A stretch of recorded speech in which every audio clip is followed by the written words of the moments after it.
The winter of 1943 lay heavy upon Europe, a suffocating curtain of fog and silence. Snow caked the edges of airfields where mechanics wrestled with frozen fuel lines, their breath rising like smoke in the pre-dawn gloom. You stand among them now, boots sunk deep into mud, ears ringing with the metallic cough of twin engines struggling to catch. The scent of gasoline mingles with damp earth, sharp enough to sting the throat.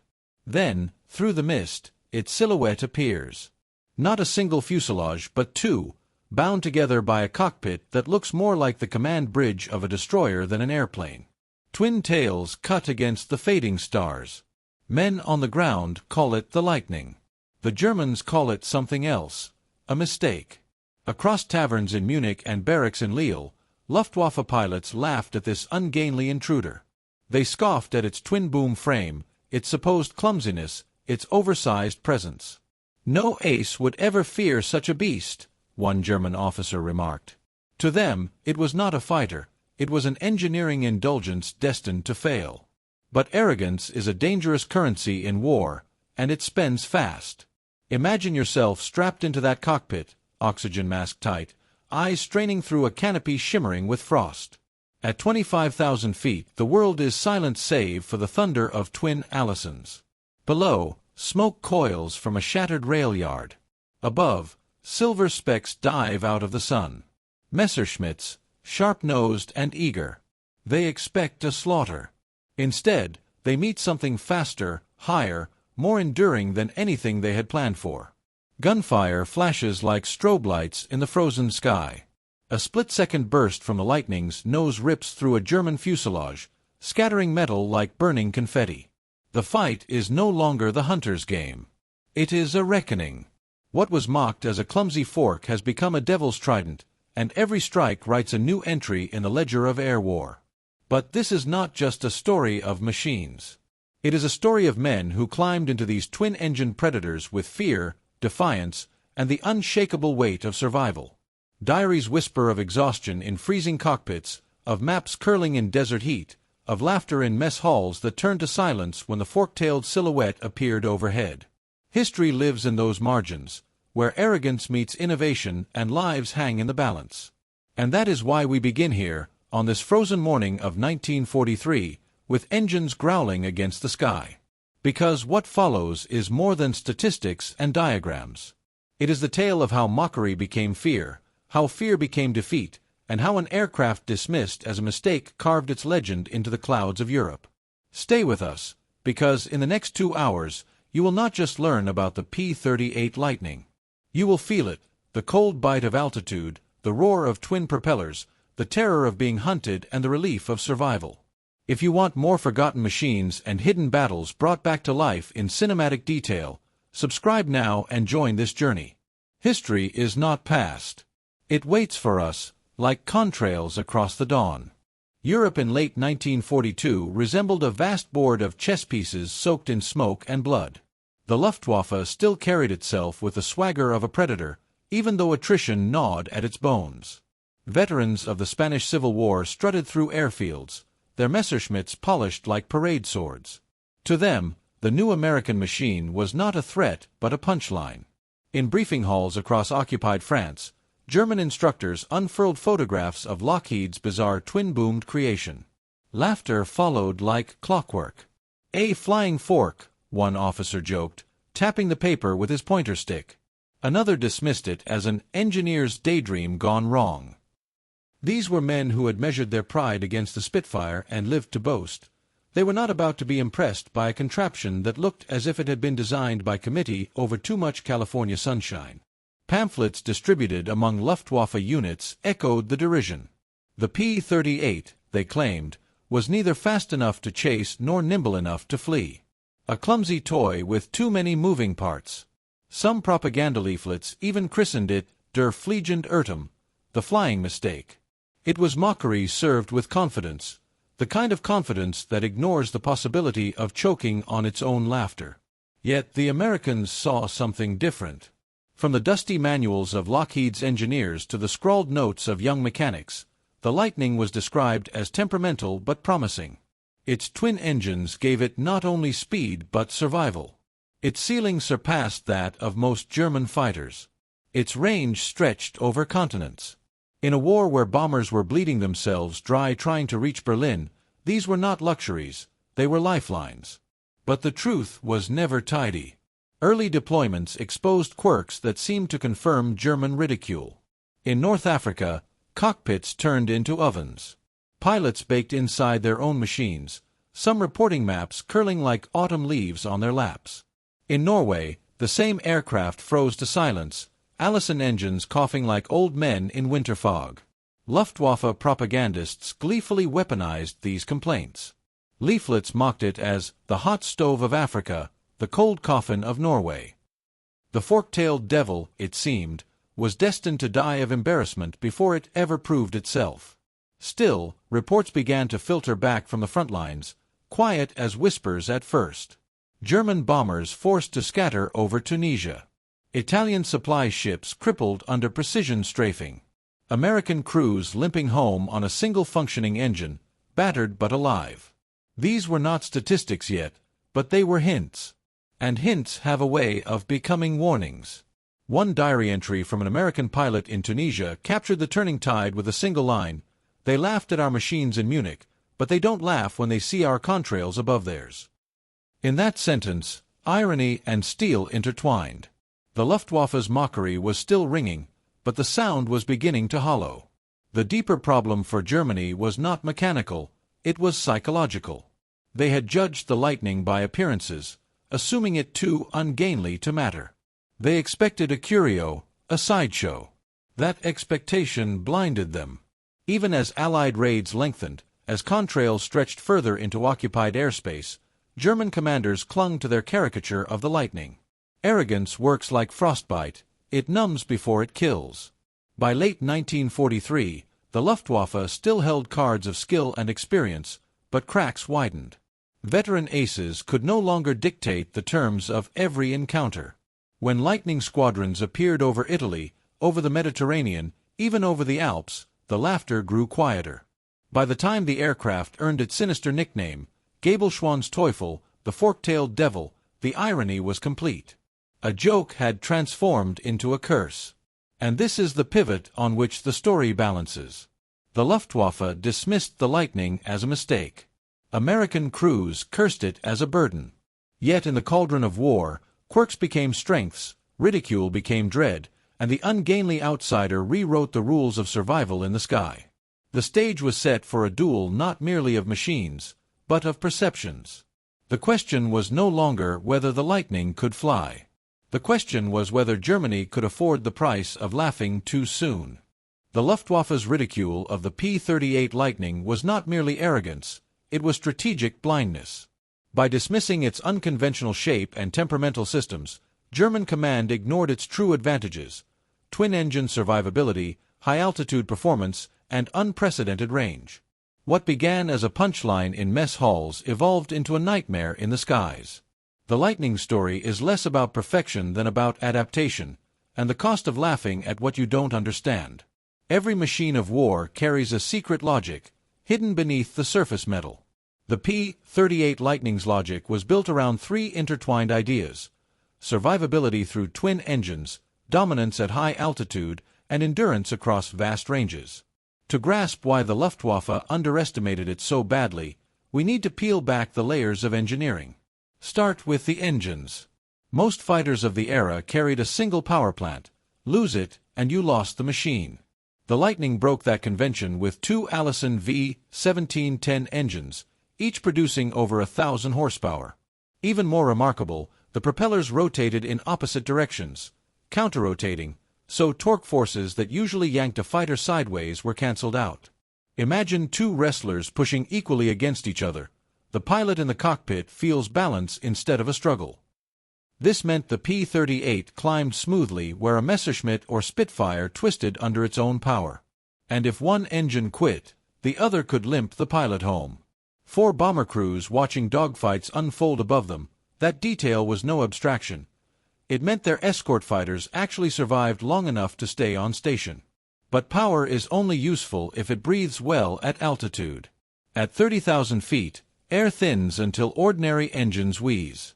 Here the Lightning's turbo superchargers earned their reputation.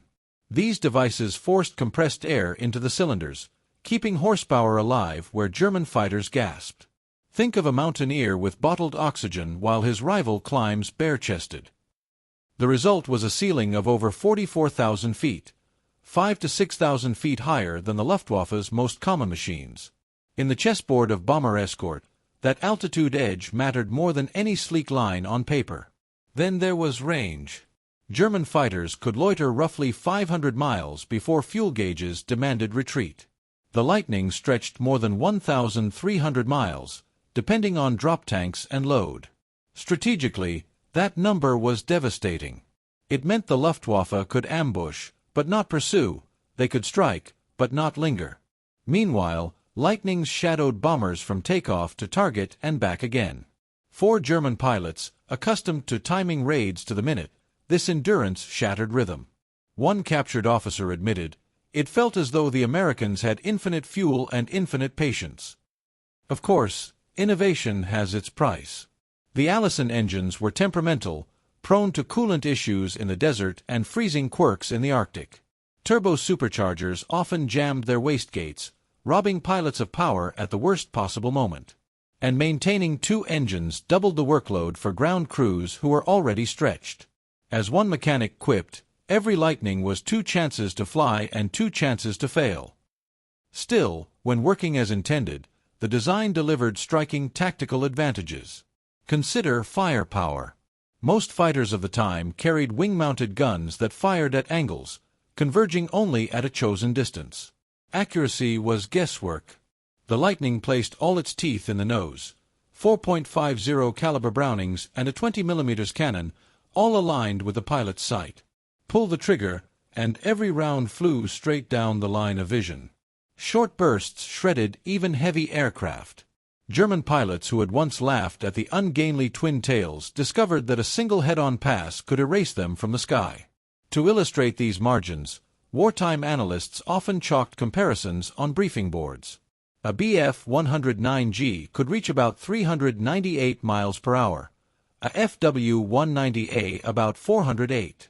The Lightning topped out near 414. Marginal, perhaps. But combine that speed with higher climb and ceiling, and the calculus changes. The Luftwaffe could not simply dive away or outclimb their opponent. They had to fight, or retreat before fuel vanished. It is worth noting that these strengths were invisible to German eyes at first. Photographs did not reveal turbochargers tucked deep in engine nacelles. Range figures were numbers on Allied chalkboards, not realities on German radar screens, until formations of fork-tailed devils stayed overhead far longer than expected. This disconnect between perception and reality fed the arrogance that became the Luftwaffe's undoing. Yet technology never exists in isolation. To truly understand the Lightning's role, we must also examine its weaknesses: compressibility in dives, handling quirks at low speeds, cockpit climate extremes, and how pilots and engineers wrestled with them. Those flaws were not trivial, they were killers. But out of those killers came innovation, adaptation, and the final shape of the Lightning's legend. Every gift carried a curse, and the P-38 Lightning reminded its pilots of this truth every time they pushed it too far. The most infamous flaw was compressibility. At high speeds in steep dives, airflows around the wing and tail caused the controls to stiffen until the stick felt carved from stone. Pilots described the sensation as being locked inside a coffin hurtling toward Earth. Several never pulled out. It took engineers adding dive recovery flaps, small panels on the wings that shifted airflow, to give the Lightning a fighting chance against this invisible assassin. Until then, every dive beyond a certain speed was a gamble. Cockpit climate was another torment. In North Africa, the greenhouse canopy turned into an oven. Pilots recalled water bottles boiling, maps curling like parchment, and sweat burning their eyes mid-fight. Over Northern Europe, the same aircraft froze. Heating systems often failed at high altitudes, leaving men numb, frost creeping across oxygen masks, instruments fogging at the worst moments. Some joked that the Lightning was a sadist, roasting you in Africa, freezing you in Germany, and laughing either way. Handling quirks demanded discipline. The twin-boom layout gave excellent stability in level flight, but created blind spots that could mask an enemy until too late.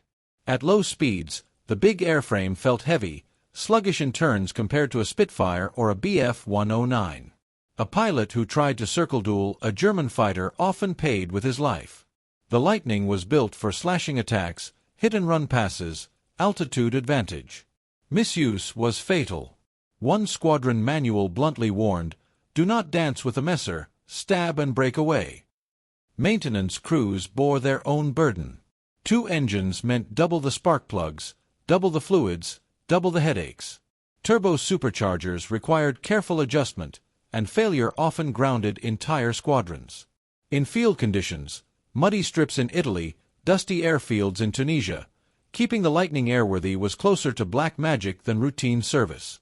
Yet, ground crews persevered, driven by the knowledge that every working Lightning meant bombers brought home and infantry shielded from Luftwaffe strafing. Despite these flaws, the design's versatility proved extraordinary. The P-38 could carry bombs and rockets without losing its fighter edge. Reconnaissance versions, fitted with cameras, mapped entire theaters with clarity unmatched at the time. Naval patrols armed with depth charges hunted submarines. In this sense, the Lightning was less a specialist than a toolbox. German pilots may have mocked its shape, but commanders envied its flexibility. On paper the margins looked small, 6 miles an hour faster, a few thousand feet higher. But in combat, those margins decided life or death. A Lightning could dive through bomber formations, scatter attackers, then climb back into Overwatch while the Germans broke off for fuel. Range and endurance gave it persistence. Concentrated nose armament gave it precision. Survivability gave it resilience. Together, these traits turned mockery into menace. It is important to emphasize, the P-38 was never the perfect fighter. Pilots cursed it as often as they praised it. Some longed for the Mustang's elegance, others for the Thunderbolt's rugged forgiveness. But perfection is a peacetime luxury. In war, survival is the only currency. And here the Lightning delivered in ways that statistics alone cannot capture. Diaries tell of men coaxing crippled P-38s back across the channel on one smoking engine, or of bomber crews cheering at the sight of forked tails slicing through flak clouds. For them, the ungainly shape was not ugly, it was salvation. Technically, the Lightning also forced progress. Its struggle with compressibility pushed aerodynamic research forward. Its turbo superchargers laid groundwork for post-war jet intake science. Its versatile roles inspired the very idea of multi-role fighters that dominate skies today. In this sense, even its failures were stepping stones. So the technical paradox of the P-38 comes clear: an aircraft mocked for its strangeness, cursed for its quirks, yet indispensable for its strengths. German arrogance misread it as weakness, Allied pilots wrestled it into strength, and history remembers it as a machine that demanded respect, or killed those who failed to give it. The Lightning's first trial by fire came in North Africa, late 1942. Operation Torch was more than an invasion. It was a gamble that air power could shatter Axis defenses before soldiers ever set foot on the sand. The P-38, still new and doubted, was thrust into this crucible. Picture an Algerian airstrip at dawn, November 8th. The ground trembles under the roar of twin engines coughing to life. Mechanics curse as sand fouls filters, wiping grit from sweating brows. Pilots climb into cockpits already stifling before the sun fully rises. Their orders are simple but brutal: strike Axis airfields before fighters can lift from the ground. Minutes later, fork-tailed silhouettes sweep in low. Cannons thunder. Axis aircraft erupt in flames before their wheels ever leave the earth. A captured Italian mechanic, shocked by the speed, scribbled, "They came like hawks." In moments, the field was fire. What had been mocked as clumsy suddenly proved surgical. Nose-mounted guns delivered accuracy impossible for wing-mounted weapons. Strafing runs no longer sprayed haphazardly, they carved straight lines of destruction. The Luftwaffe, so eager to laugh at ungainly shapes, now watched their aircraft burn. Still, North Africa was no easy triumph. The desert fought harder than the enemy. Inside the greenhouse canopy, Heat rose until maps curled, water boiled, and men nearly fainted mid-flight. More than one sortie ended not with enemy fire but with pilots slumped over their controls, undone by their own machines. German propagandists wasted no time. Pamphlets derided the Lightning as the hot stove of Africa. Yet, behind the satire lay a truth the Axis dared not emphasize: range. Bombers hitting Tunis or Bizerta suddenly had escorts all the way. German fighters could harass, yes, but never finish the kill. By mid-1943, the Mediterranean had become the Lightning's proving ground. In Sicily, Lightning swooped on convoys, shredding ships with tracers that walked decks like glowing footsteps. One pilot described pulling up so low he could see sailors diving overboard. Such missions showed the aircraft's dual personality: awkward in silhouette, devastating in execution. The assault on Pantelleria in June revealed this paradox in full. Lightning strafed defenses, dropped bombs, hunted interceptors. Within days, the island surrendered without the need for a full-scale landing. What some in Berlin had mocked as an engineering indulgence now dictated the pace of entire campaigns. As the Allies advanced into Sicily, the Lightning's endurance told again. German fighters, hamstrung by short fuel ranges, could barely cover convoys before retreating. The fork-tailed silhouettes lingered, circling like carrion birds. Luftwaffe veterans admitted later that the persistence gnawed at morale. It was like being shadowed by ghosts. They never left. By autumn, as fighting raged on the Italian mainland, a new name began to circulate. German troops called the P-38 Gabelschwanzteufel, the fork-tailed devil. The nickname was meant as contempt but carried a darker edge. It signaled the shift from ridicule to fear. The Mediterranean theater hardened both man and machine. Pilots learned to treat the Lightning not as a duelist but as a spear: strike, break away, climb again. Mechanics learned to wrestle with two engines, coaxing life from temperamental Allisons. Commanders discovered the aircraft could serve as bomber escort, strike fighter, and reconnaissance tool. Its flaws remained cruel, but adaptation turned them survivable. By late 1943, the laughter had died down. Where once the Luftwaffe pointed at photos with smirks, they now pointed at contrails with curses. The Lightning had crossed its first threshold. It was no longer a curiosity. It was a threat. By late 1943, the battlefield shifted northward, into Italy's mountains and valleys. The desert sun gave way to cold rain, fog, and sudden storms rolling off the Adriatic. For the Lightning, it was like trading one torment for another, from cockpit heat that baked pilots alive, to freezing altitudes that turned breath into ice. Yet here, in this unforgiving theater, the aircraft forged its reputation. At Foggia's muddy airstrips, mechanics wrestled hoses into reluctant couplings while boots sank ankle-deep into sludge. Engines coughed in the cold, expelling white vapor that drifted like ghosts. Pilots scraped frost from their canopies before climbing in, already shivering inside heavy gloves. Their targets were not glamorous: rail lines feeding the German Gustav Line, supply columns trudging through valleys, bridges spanning deep gorges. But those targets kept German divisions alive. Cut them, and the battlefield below shifted. The missions demanded nerve. P-38s roared through valleys, guns hammering locomotives until fire and coal dust mingled in black smoke. Pilots described the smell: burnt oil, scorched steel, choking coal, filling cockpits as fragments rattled against wings. Crews often returned with panels shredded, holes big enough to crawl through.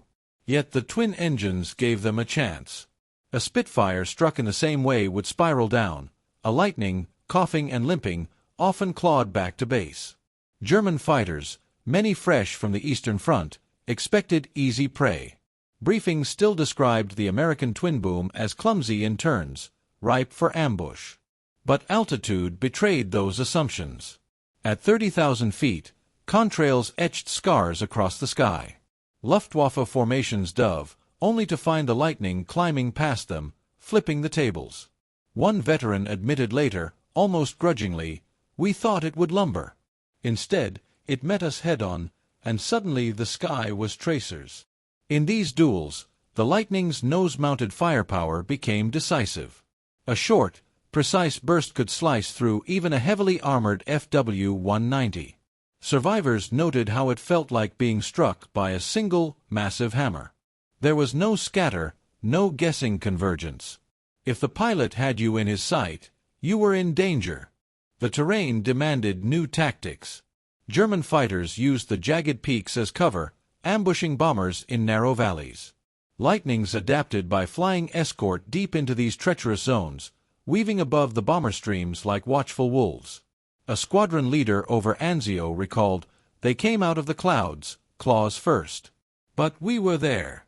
We always had fuel to chase them down." That endurance broke German timing. They could no longer strike and linger, they had to strike and run, lest they be hunted on the way home. Perhaps the most cinematic moments came from low-level ground attack sorties. Film reels from the time show P-38s diving into valleys, dropping bombs that sent bridges tumbling into rivers. Pilots wrote of flying low enough to see farmers scattering from fields, tracers stitching roads beneath them. The fork-tailed devil became not just an escort but a hammer shaping the battlefield, crippling movement and morale alike. By winter 1944, the nickname once meant as insult had hardened into fear. German soldiers muttered Gabelschwanz Teufel with a mixture of resentment and respect. 4 Allied pilots, hearing their enemy give such a name was a badge of honor. One returned from Cassino with this line in his journal, "If they call us devils, then so be it. Better a devil than a ghost on the ground." The Italian campaign was less about glamour and more about grind. Long missions, punishing weather, relentless escort duty. But it proved the Lightning's resilience and adaptability. In the frozen skies above the Apennines, the laughter of Munich's taverns had long since gone quiet. In its place came a grudging realization: the ungainly American contraption was no joke. It was a predator. By early 1944, the war had shifted decisively northward. The Mediterranean was no longer the crucible. The real trial awaited in the heart of Germany, where bombers streamed across the Reich and every mission felt like a roll of loaded dice. The P-38, blooded in desert and mountain, now faced its most demanding role, long-range escort into the black heart of enemy skies. The bombers were the backbone. B-17 flying fortresses and B-24 liberators, great hulking beasts trudging eastward in tight formations.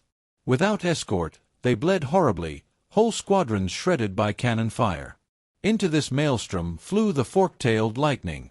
Its orders were simple in theory, brutal in practice. Stay with the bombers all the way in and all the way out. The Luftwaffe prepared with ruthless efficiency. Radar nets tracked the streams. Flak towers bristled in cities like steel hedgehogs. Veteran squadrons of Messerschmitts and Focke-Wulfs waited like wolves. They had mocked the Lightning once. They did not mock it now, but they still hunted it with ferocity. The first clashes were savage. German aces, men with dozens of kills, sized up the P-38's weaknesses and pressed them. They forced steep dives, exploiting the aircraft's notorious compressibility.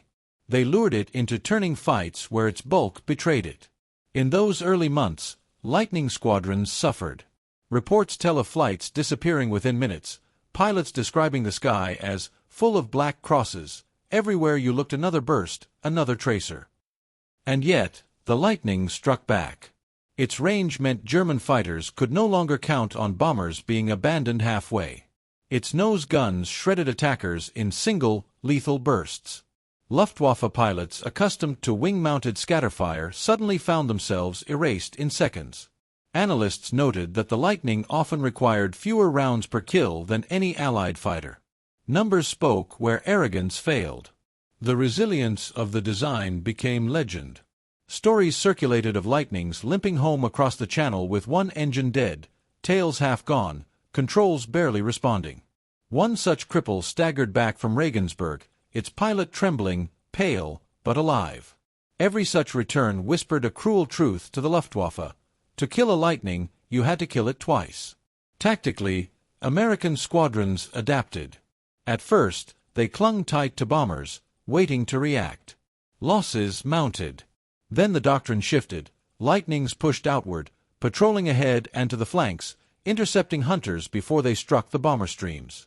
German pilots who once expected an easy approach now ran headlong into fork-tailed devils diving from above. The psychological blow was immense. Nothing captured this shift more vividly than the March 1944 raids on Berlin. For the first time, the Reich's capital faced full-scale daylight assault. Hundreds of bombers thundered east, their escorts weaving above and alongside. The Luftwaffe threw everything it had. For hours the skies boiled with contrails, explosions, and fireballs. Lightning's dove climbed, fired, and burned fuel to the last drop. One squadron returned with less than half its strength intact, but the bombers had reached their targets. Berlin was more than a battle, it was a message. The aircraft once mocked as ungainly had escorted bombers to the very heart of Germany and back. 4 Luftwaffe veterans who had laughed at forked tails in Munich taverns, the irony was complete. The joke had reached their own doorstep, written in smoke above the Reichstag. The battles of 1944 were not merciful. Flak tore through formations with mechanical cruelty. Pilots described cockpits filling with the smell of burnt insulation after near misses, oxygen masks frosting, hands numbed until control slipped. It felt, one wrote, as if the air itself hunted us. And yet, lightnings endured, carving a corridor for the bombers. By summer, the tide had shifted. Luftwaffe losses mounted unsustainably. Fuel shortages bit deep, new pilots lacked experience, and even aces found themselves overwhelmed. The Lightning was no longer a curiosity, no longer an underdog. It was relentless pressure, a shadow the Luftwaffe could neither shake nor outlast. By mid-1944, the war in the air over Germany was changing forever. And waiting just across the Channel was the next great trial, the beaches of Normandy. June 6, 1944. The day history knows as D-Day. Dawn revealed the largest armada the world had ever seen, stretching across the English Channel like a floating city. Above it, the sky throbbed with aircraft, Spitfires, Mustangs, Thunderbolts, and, unmistakably, the fork-tailed Lightning. From first light, P-38s dove on German coastal defenses, their cannons hammering bunkers, their bombs blasting rail lines feeding the front. They patrolled high above the beaches, hunting for any Luftwaffe sortie bold enough to challenge the invasion. A British officer aboard a Channel ship noted in his log, "The twin-tailed fighters swooped like falcons." Men on deck cheered whenever their guns spoke. For soldiers waiting ashore under fire, those silhouettes were more than machines, they were guardians. The Normandy campaign highlighted the Lightning's versatility. Armed with bombs and rockets, it became a fighter bomber, carving bridges, fuel depots, and convoys into ruin. A report from a mission near Caen read, "Dropped ordnance on rail yard. Secondary explosions visible for miles. Entire train ablaze." German reinforcements starved for supplies. Every bridge shattered, every locomotive burning, made the difference between resistance and collapse. Still, Normandy was not without cost. Dogfighting over the bocage exposed the Lightning's limitations. In tight turns, nimble Bf-109s still held the edge. Compressibility in dives remained a killer, claiming lives even without enemy fire. Some pilots cursed the aircraft, comparing it unfavorably to the new darling, the P-51 Mustang. Yet commanders knew the truth. The Mustang may have been the rapier, but the Lightning was the hammer. Its ability to carry heavy ordnance and still fight back kept it indispensable. As summer bled into autumn, the Allies pushed eastward. Lightnings ranged deep across Belgium and the Netherlands, strafing retreating convoys and hammering airfields. By then, Luftwaffe resistance was faltering. Shortages of fuel and trained pilots turned once deadly opponents into fragile prey. A squadron diary from late 1944 captured the mood. "We saw only 3 enemy aircraft today. Spent the mission hunting trucks. Hard to believe how far we've come since Italy." But the war was not done. Winter 1944 brought Hitler's desperate counterstroke, the Ardennes Offensive, remembered as the Battle of the Bulge. Snow-blanketed forests, fog clung to valleys, and the Luftwaffe launched one last gamble. On January 1, 1945, Operation Bodenplatte struck Allied airfields, destroying dozens of aircraft on the ground. P-38 squadrons were among the targets. Flames consumed lightnings lined wingtip to wingtip. Yet those airborne met the attackers head-on, their concentrated firepower downing German fighters even as their own bases burned beneath them. The Luftwaffe's last great blow collapsed within days, its remaining strength spent in futility. By spring 1945, the Lightning's role had shifted from survival to pursuit. Missions no longer feared interception, they sought out remnants of the German war machine. Strafing runs tore apart locomotives, convoys, even tanks. Pilots flew lower, faster, and with near impunity. German ground troops retreating through Bavaria muttered curses at the sight of forked tails slicing overhead. The Devil's nickname, once a joke, had become a grim prophecy. And then, May 1945. The guns fell silent. The Luftwaffe lay in ruins. Cities smoldered. The fork-tailed devil had carried its war from Africa's deserts to Germany's heart. It was not flawless, not beloved by all who flew it, but it was relentless. Its endurance shielded bombers. Its firepower punished arrogance. Its presence haunted enemies who once laughed at its silhouette. For the Luftwaffe, the irony was bitter. The aircraft mocked as ungainly, dismissed as a mistake, had become the predator that stalked them to the end. Every air force of the Second World War cultivated its own myths, and myths are often more intoxicating than facts. The Luftwaffe swore that the Bf 109 was untouchable, the FW 190 invincible.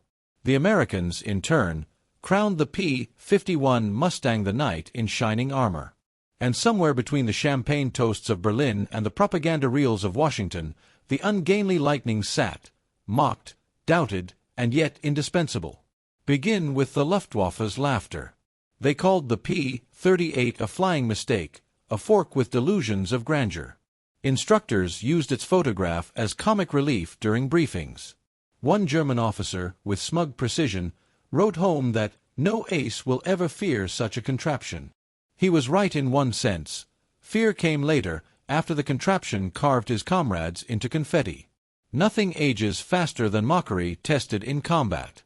Compare performance charts, and the joke thins quickly. The Bf 109G managed roughly 398 miles per hour, the FW 190A about 408. Respectable numbers, until you noticed the Lightning quietly at 414. Margins so small that German instructors waved them away. But in aerial combat, 6 miles an hour is the difference between living and flaming wreckage. Service ceilings told the same story. Messerschmitts gasped near 39,000 feet, while Lightnings cruised comfortably at 44,000. Arrogance has a way of overlooking the decimal points that kill you. Range was the cruelest contrast of all. The Luftwaffe, for all its bravado, built short-legged fighters. 500 miles of endurance, then home to mama. The Lightning stretched more than 1,300. German squadrons strutted like hunters, but only in their own backyard. Once the bombers and their escorts reached deep into the Reich, those strutting hunters became house cats hissing at shadows. It was like being stalked from takeoff to landing, admitted one captured pilot. The fork-tailed devil was not faster, nor prettier, but it was tireless, and exhaustion beats elegance every time. Of course, the Allies had their own blind spots. Many American pilots cursed the Lightning's quirks, cockpits that baked or froze them, controls that locked in dives, maintenance demands that doubled every headache. The Mustang, sleek and forgiving, became the darling of both propaganda posters and hangar gossip. Veterans joked that flying a P-38 was like dating a jealous lover. Neglect her, and she would kill you. The Mustang, by contrast, was the sweetheart you could take home to your mother. No wonder history crowned one and half forgot the other. But strategy has no patience for beauty contests. The P-38 was not graceful, but it was versatile. Escort, ground attack, reconnaissance, maritime strike, roles the Mustang only partly filled, the Lightning did all with rough competence. Luftwaffe officers mocked its silhouette, but commanders envied its flexibility. To call it a mistake was not just arrogance, it was strategic malpractice. And then there was compressibility, the Lightning's most dangerous flaw. Pilots dove too steeply, the stick froze, and gravity claimed them. German tacticians, quick learners, advised their men to lure Lightnings into fatal plunges. Here was the Luftwaffe's one chance to turn mockery into tactical advantage. Yet even that slipped away once engineers added dive recovery flaps. A design once dismissed as laughable now survived the very traps set against it. The irony runs deeper still. In the Pacific, far from European sneers, the Lightning thrived. Its long legs devoured the vast ocean distances. Japanese pilots, less arrogant than their German counterparts, learned respect quickly. The same aircraft the Luftwaffe mocked as ungainly killed Admiral Yamamoto in a precision intercept that shifted the entire war in the Pacific. Imagine the embarrassment. Berlin had laughed at a machine that assassinated Tokyo's master strategist. Even post-war reflections drip with irony. Luftwaffe veterans, when interviewed, admitted their error. "We underestimated it," they conceded with grim honesty. Translation: they mocked the machine that escorted bombers over their capital, the machine that chewed their fuel-starved squadrons to pieces, the machine that forced them into retreat until nothing remained but ash and silence. The Americans, for their part, made a different mistake. By crowning the Mustang as Europe's savior, they wrote the Lightning into a supporting role. It was easier to market the rapier than the hammer. But hammers win wars. Without the P-38 in those middle years, before the Mustang was ready in numbers, bomber campaigns would have been massacres. The fork-tailed devil carried the weight until reinforcements arrived, and history's memory has never quite repaid the debt. So what do we make of these comparisons? The Luftwaffe's mistake was arrogance, mocking what they had not faced. The Americans' mistake was vanity, forgetting what had carried them when the going was worst. Between the two, the Lightning stood as proof that war punishes both laughter and ingratitude. The real lesson hides in the irony. The aircraft ridiculed as ungainly was the one that outlasted ridicule. The devil's fork was not elegant, but it was relentless. And in war, relentless beats elegant every single time. Wars end, but their machines linger in memory, carrying lessons sharper than any statistic. The P-38 Lightning, for all its quirks and curses, left behind a trail of influence that stretched beyond 1945, into doctrines, technologies, and even the imagination of those who survived beneath its shadow. Strategically, its greatest gift was endurance. Before the Lightning, daylight bombing campaigns were suicidal gambles, formations of B-17s and B-24s crossing into hostile skies with little hope of returning intact. The P-38 changed that equation. For the first time, there was a fighter that could stay with the bombers across the continent, fight on equal terms with the Luftwaffe, and return home. Even after the Mustang stole the spotlight, the Lightning had already proved the doctrine. Long-range escort was not optional, it was survival. From then on, no serious Air Force designed strategy without fighters that could match the reach of their bombers. Its flaws were teachers too. Compressibility nearly killed it, but in killing, it forced engineers to confront the mysteries of high-speed flight. Out of those struggles came dive recovery flaps, a better understanding of airflow at transonic speeds, and lessons that fed directly into the jet age. Pilots who once wrestled against the Lightning's locked stick later climbed into F-80s and F-86s, carrying scars and wisdom alike.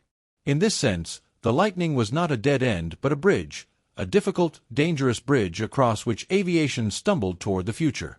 The turbo superchargers that gave it breath at high altitude were equally influential.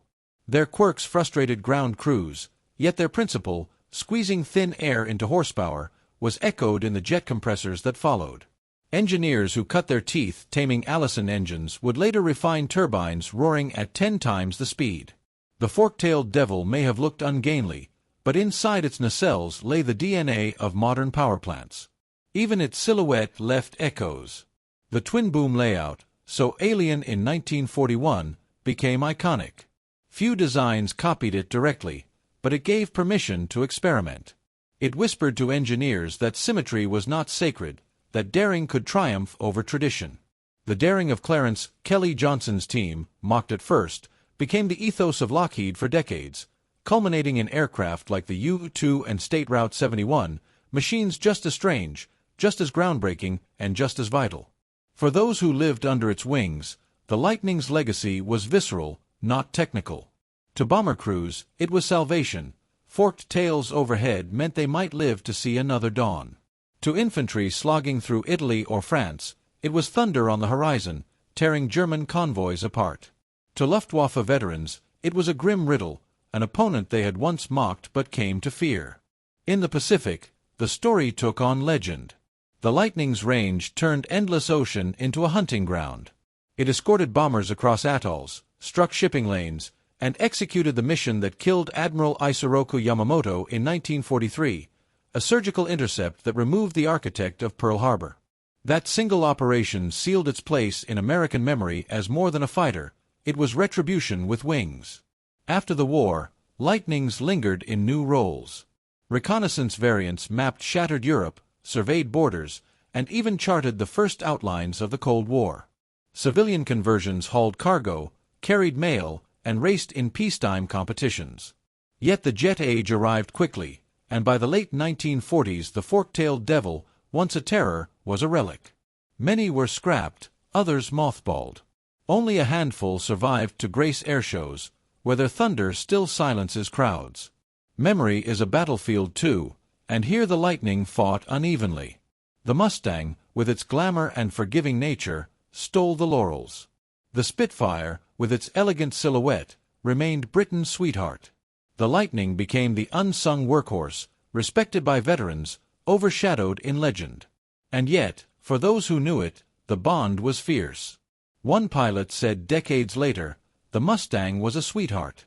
The Lightning was a warrior. She demanded everything. If you respected her, she brought you home. If you didn't, she killed you. Doctrinally, its legacy is undeniable. It proved versatility mattered as much as elegance. The Lightning was escort, fighter-bomber, reconnaissance, maritime hunter. Later generations, from the Phantom to the F-16, would embody the same multi-role philosophy. The days of single-purpose aircraft faded, replaced by machines expected to adapt as readily as their pilots. That adaptability was the Lightning's true gift. Its human legacy is no less profound. Thousands of pilots wrestled with its controls, sweated in its ovens, froze in its cockpits, and trusted its twin hearts to bring them home. Their diaries speak not just of combat but of endurance, hours of monotony punctuated by seconds of terror, friendships sealed in aluminum and fire. For them, the fork-tailed devil was not a punchline or even a legend. It was a companion, as flawed and as mortal as they were. Even today, when restored Lightnings roar overhead, something primal stirs in the crowd.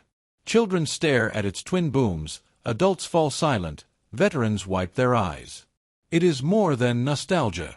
It is recognition. That ungainly shape, once ridiculed, once feared, still carries the weight of history in its thunder.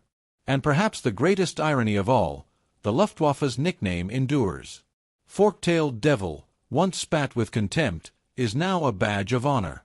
Few aircraft wear their history so openly in their epithet. In those three words lies the whole saga: mocked, underestimated, feared, and remembered. The P-38 Lightning was never perfect. But perfection is a fantasy. War requires endurance, not elegance. And in endurance, the Lightning carved its mark across deserts, mountains, cities, and seas. Its legacy is not merely technical or strategic. It is human, etched in memory, carried in stories, roaring still across the skies of history. History is often written in the lines of what people laughed at before they feared it. The P-38 Lightning carried that irony on its wings. Born strange, mocked as ungainly, cursed by its own pilots, it nevertheless carved a path from Africa's deserts to Germany's heart. Every flaw became a lesson. Every sneer became silence. And every mission proved that war is won not by elegance, but by endurance. The Luftwaffe's arrogance was its undoing.